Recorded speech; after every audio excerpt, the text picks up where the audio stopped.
Hi there and welcome to my channel. This is Crafty with Jackie, where you get crafty with a girl named Jackie.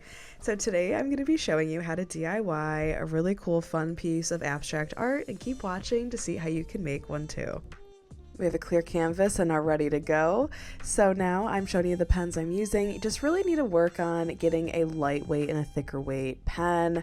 And all I'm doing is now just kind of playing with it, playing with shapes, playing with what I think a face looks like, and just taking it from there. It's really about having fun, and I think I often forget that when I'm creating art and thinking about, oh, it needs to look so realistic, or it needs to have a genuine relatable form. And there's just so much power in the abstract drawing and abstract shapes in general, just doing enough that your face, or that this face, can be registered to someone's brain as that's what it is. And I think that's sometimes something that we forget, is that sometimes art can really just be created from accidental drawings and accidental lines that are made. There's not always going to be a plan when you're trying to create art, and that's kind of what I wanted to incorporate in showing this piece. I really just wanted to take this time to connect and be present while I created this modern abstract art piece. And I'm gonna just now stop talking and let you enjoy my process of how I kind of came to make this piece. And I really hope this inspires you, that you can just kind of get crafty on your own and DIY some really cool modern pieces of art that you just don't have to pay much money for, and just use your own creativity. However, if you would like to use your own money, you can get some of these prints and things that I'm making on my Etsy, which is getcraftywithjackie.etsy.com, and it can also be found in my description below. Please comment below, if you made it this far in the video, please comment below a face emoji and let me know if you're going to maybe try a DIY project and maybe use this as some inspiration. So please feel free to pull up a chair, get out some paper and a pen, and get crafty with Jackie. I really hope you guys take this time to maybe reflect and be present in the moment and just kind of draw and create whatever it is you want without putting the pressure on yourself of making a piece of art that has to look perfect. I truly believe that really great and fun pieces of art happen when you find beauty in the chaos, and that is sometimes letting your pen kind of lead you and guide you.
Thank you so much if you've made it this far in the video. Here I am putting on those final touches, and this just truly shows that you can get crafty yourself and make some really cool pieces of art, and I can't wait to hang this up.